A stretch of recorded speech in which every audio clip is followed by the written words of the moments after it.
Hello world, मेरा नाम है निहाल अहमद। आज हम बात करेंगे लूप्स इन सॉलिडिटी। तो लूप्स का मतलब सिंपली ये होता है कि कोई भी काम बार बार करना। तो अगर हम प्रोग्रामिंग के अंदर लूप की बात करें तो एक ही कोड को बार बार चलाना, इसको हम कहेंगे कि ये लूप चल रहा है। तो सॉलिडिटी के अंदर हमारे पास तीन तरह के लूप्स हैं। एक है फोर लूप, एक है वाइल लूप और एक है डू वाइल लूप। लेकिन वाइल और डू वाइल लूप को हम बहुत कम इस्तेमाल, डू वाइल को तो इस्तेमाल ही नहीं करते। वाइल लूप को भी हम बहुत कम इस्तेमाल करेंगे। ज़्यादातर जो हम यूज़ करेंगे वो फोर लूप को करेंगे। इसकी वजह है, इसकी वजह क्या है वो हम आगे चल के बात करते हैं। या मैंने पहले से कोड लिख दिया है, एक डू वाइल का, एक वाइल लूप का फंक्शन बना लिया है और एक फोर लूप का फंक्शन। फंक्शन चाहे जो भी हो, फंक्शन चाहे जो भी हो, उससे कोई इतना मैटर नहीं करता। लेकिन हमें असल जो समझना है वो ये फोर लूप है। फोर लूप का सिंटेक्स क्या होता है? हम फोर लिखते हैं और एक यहाँ पे एक ब्रैकेट लगाते हैं। इस ब्रैकेट में हम ये बताते हैं कि आपका लूप कहाँ से कहाँ तक चलेगा। यानी आप इसका इनिशियल वैल्यू बताते हैं और फाइनल वैल्यू बताते हैं।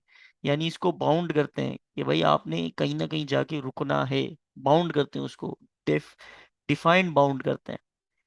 और इस ब्रैकेट के अंदर, ये वाले जो ब्रैकेट है फोर लूप के अंदर, ये यहाँ से यहाँ तक, इसके अंदर जो कुछ भी होगा वो बार बार चलेगा। तो देखते हैं ये क्या कह रहा है। सबसे पहले हमने यहाँ पर स्टार्टिंग वैल्यू बताई कि भाई I is equal to zero. यहाँ पर आप आई की जगह कुछ भी वेरिएबल लिख सकते हैं। फिर यहाँ कंडीशन बताई कि भाई आई लेस देन 10 होना चाहिए। जब आई लेस देन 10 होगा तो अंदर की चीज चलेगी। जब ये कंडीशन फॉल्स हो जाएगी, आई मिसाल के तौर पे 10 से बड़ा हो गया, 11 हो गया, 12 हो गया, तो फिर ये कंडीशन फॉल्स हो जाएगी और लूप ब्रेक हो जाएगा। और आई प्लस प्लस, आई प्लस प्लस का मतलब ये है बेसिकली, यहाँ मैं लिख देता हूँ आई प्लस प्लस का क्या मतलब है। आई प्लस प्लस का मतलब ये है कि आई में आई प्लस वन कर दो। यानी आई के अंदर जो वैल्यू है, इस आई के अंदर जो वैल्यू है उसको, उसके अंदर वन को करो प्लस, और वन प्लस करने के बाद उसको आई में ही दोबारा डाल दो। इसको समझते हैं, जब हम ये समझेंगे तो समझ में आ जाएगी। सबसे पहले क्या होगा जब ये लूप चलेगा, अब मैं आपको फ्लो बताने लगा हूँ। अच्छा, यहाँ पे कंटिन्यू का क्या मतलब होता है? कंटिन्यू का मतलब होता है कि जिस आइट्रेशन पे, मिसाल के तौर पे दूसरी या तीसरी आइट्रेशन पे है, तो ऊपर चले जाए दोबारा। यानी जैसे ही अगर आप कंटिन्यू पे पहुंचे तो दोबारा ऊपर चले जाओ, नीचे का सब कुछ छोड़ दो, इसके नीचे वाले को छोड़ दो और ऊपर चले जाओ दोबारा और आगे से काम करो। और ब्रेक का क्या मतलब होता है? कि लूप से बाहर आ जाओ। सही, जब भी ब्रेक होगा तो समझ लें कि ये लूप से बाहर आ जाएगा और लूप बंद हो जाएगा। कभी कभी हमें जब लूप चलाते हैं तो हमें बीच में ही, हमें कहीं ज़रूरत पड़ती है कि बीच में ही बाहर आ जाए। और कभी कभी ज़रूरत पड़ती है कि यार ये कंडीशन अगर आ गई ना, तो फिर नीचे का कोड ना चले, ऊपर से दोबारा से जो है लूप आगे बढ़ जाए, लूप आगे बढ़ जाए। ये दोबारा लूप शुरू से शुरू नहीं होगा, आगे बढ़ जाएगा। इसको समझ लेते हैं। अब इसका फ्लो देखें। सबसे पहले जब ये लूप चलेगा तो I is equal to zero आएगा, और यहाँ क्या लिखा? आई लेस देन 10। अभी फिर ये नीचे चले आएगा। अभी ये नहीं होगा। शुरू में ये दो कंडीशन, ये चीजें चलेंगी, I is equal to zero और आई लेस देन 10। अगर आई लेस, अब जीरो लेस देन 10 है, हाँ है, तो कंडीशन ट्रू हो गई। अभी ये चीज चेक करेगा, क्या जीरो, आई की जगह जीरो है, याद रखें। क्या जीरो बराबर है 3 के? नहीं है, कंडीशन फॉल्स, ये नहीं चलेगा। क्या जीरो बराबर है 5 के? कंडीशन फॉल्स, नहीं चलेगा। सी में क्या हो गया?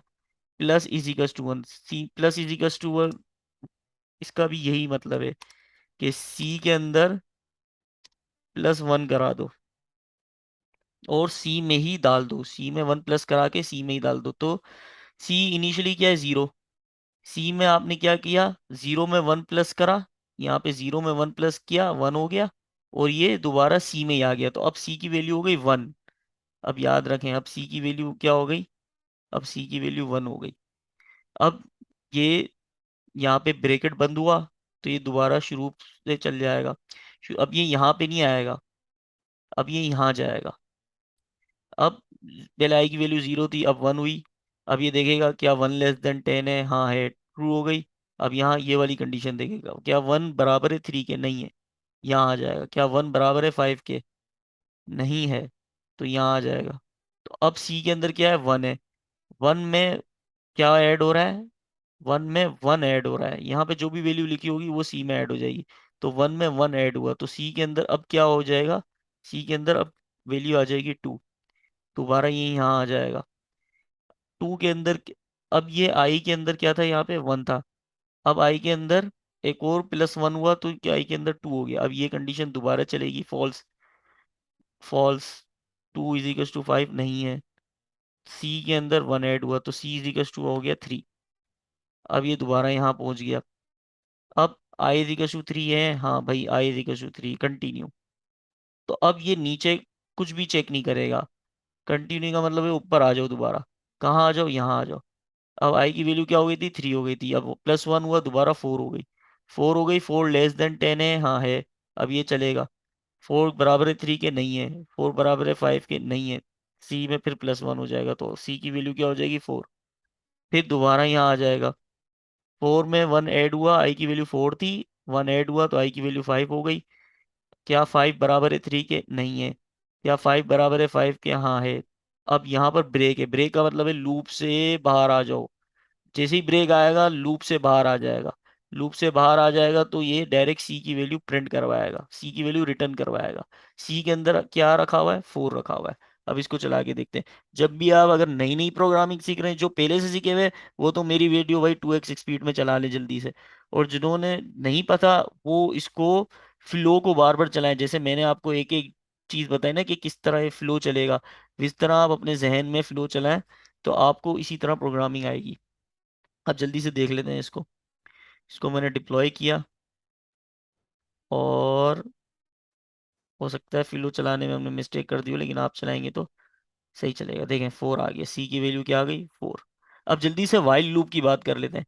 वाइल लूप में क्या होता है, वाइल लूप जैसे हमने यहाँ पे स्टार्टिंग और इनिशियल बताया ना, बाउंड कर दिया, लूप को बाउंड कर दिया कि भाई स्टार्टिंग भी पता है, फाइनल भी पता है, कि भाई 10 बार तक ज्यादा से ज्यादा ये लूप चलेगा, इससे ज्यादा नहीं चलेगा।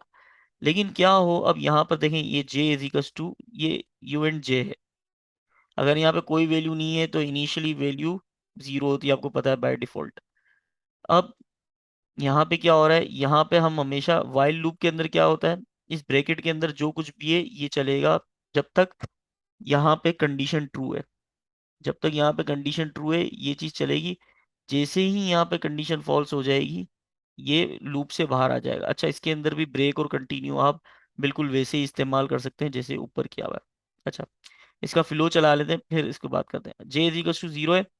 अब ये देखेगा कि भाई क्या 0 <10 है, हाँ है, ट्रू हो गई कंडीशन, अंदर आ जाएगा। जे में 1 ऐड करवाएगा, जे में 1 ऐड करवाएगा, और फिर अब नीचे तो कुछ नहीं लिखा है, ब्रेकेट बंद हो रहा है, तो दोबारा कंडीशन पे आएगा। अब ये प्लस प्लस का मतलब आपको पता है कि प्लस प्लस का क्या मतलब है, प्लस का मतलब है कि जे के अंदर 1 ऐड करवा दो। प्लस प्लस का मतलब 1 ऐड करवा दो। अच्छा, अब जे की वैल्यू 1 हो गई, देखेगा <10 है, हाँ <10 है। फिर जे में 1 ऐड करवाएगा तो जे की वैल्यू 2 हो जाएगी। फिर देखेगा भाई 2 <10 है, हाँ 10 है। इस तरह ये कहाँ तक जाएगा, इस तरह ये चले जाएगा 10 तक। जब ये देखेगा ना 10 <10 है, क्या 10 <10 है, 10 <10 नहीं है, याद रखें। अगर मुझे इसको एक और आगे बढ़ाना है तो मैं यहाँ इजिकल्स 2 लगाऊंगा, लेकिन 10 <10 नहीं है। 10 के बराबर है, लेस नहीं है। तो ये बाहर आ जाएगा और हमारे पास जे की वैल्यू 10 प्रिंट हो जाएगी। अब देखें वाइल लूप को मना क्यों करते हैं स्मार्ट कॉन्ट्रैक्ट के अंदर लिखने का। वो इसलिए कि इसके अंदर हम स्टार्टिंग वैल्यू और इनिशियल वैल्यू बाद औक़ात सही नहीं बताते। अगर यहाँ पे डायरेक्ट किसी तरह कोई ऐसी कंडीशन लग जाए कि यहाँ पे हमेशा के लिए ट्रू आ जाए, यानी ये कभी खत्म ही ना हो, तो आपका स्मार्ट कॉन्ट्रैक्ट जो है गैस फीस बहुत ऊपर चले आएगी। और जब गैस फीस बहुत ऊपर चले आएगी तो उसकी भी एक लिमिट है। एक ब्लॉक के अंदर एक लिमिट है कि इतनी अगर गैस फीस से ऊपर हो जाए तो ट्रांजैक्शन फेल हो जाती है, तो आपका वो चीज़ काम नहीं करेगी, क्योंकि गैस बहुत ज़्यादा हो जाएगी, लिमिट से एक्सीड कर जाएगी तो ट्रांजैक्शन फेल्ड हो जाएगी। तो इसलिए लूप को अवॉइड करते हैं। अगर ये ट्रू हो गया तो ये कभी लूप रुकेगा ही नहीं। समझ रहे हैं? कोई ऐसी कंडीशन अगर आपने लगा दी, कोई गलती कर दी, तो ये कभी रुकेगा ही नहीं। इस वजह से इसको हम कभी कभी बाउंड नहीं कर सकते। ये अनबाउंडेड लूप है। और जो फोर लूप है ये बाउंडेड लूप है। हालांकि आप उसको भी अनबाउंड बना सकते हैं, लेकिन ये बनता नहीं है। इसकी जो नेचर है वो बाउंडेड ही रहती है, कि भाई बाउंड रहना, यानी स्टार्टिंग और इनिशियल आपको पता है। लेकिन वाइल लूप का मकसद यही है कि आपको लिमिट ना पता हो, कि भाई स्टार्ट कहाँ पे होना है, एंड कहाँ पे होना है। आपको बस ये पता हो कि एक मिसाल के तौर पे हम कुआं खोदना शुरू करते हैं, हमें नहीं पता कि भाई 10 फीट खोदने में पानी आएगा या 15 फीट। बस हमने कंडीशन क्या लगाई है कि खोदते रहो जब तक पानी ना आ जाए। तो वो खोदता रहेगा, खोदता रहेगा। अब 16 फीट खोद दिया उसने, 1000 फीट खोद दिया, क्या पता भाई कब पानी आए। तो ये इस वजह से इन वाइल लूप्स को स्मार्ट कॉन्ट्रैक्ट के अंदर हम अवॉइड करेंगे। हम हमेशा फॉर लूप यूज करेंगे, वाइल लूप भी यूज करेंगे जब आपको पता हो कि इनिशियल और फाइनल क्या होगा। तो होपफुली आपको समझ में आया होगा। और नेक्स्ट वीडियो में हम आगे बात करेंगे मैपिंग्स और डेटा स्ट्रक्चर हम पढ़ेंगे सॉलिडिटी के अंदर। तो थैंक यू सो मच, मिलते हैं नेक्स्ट वीडियो।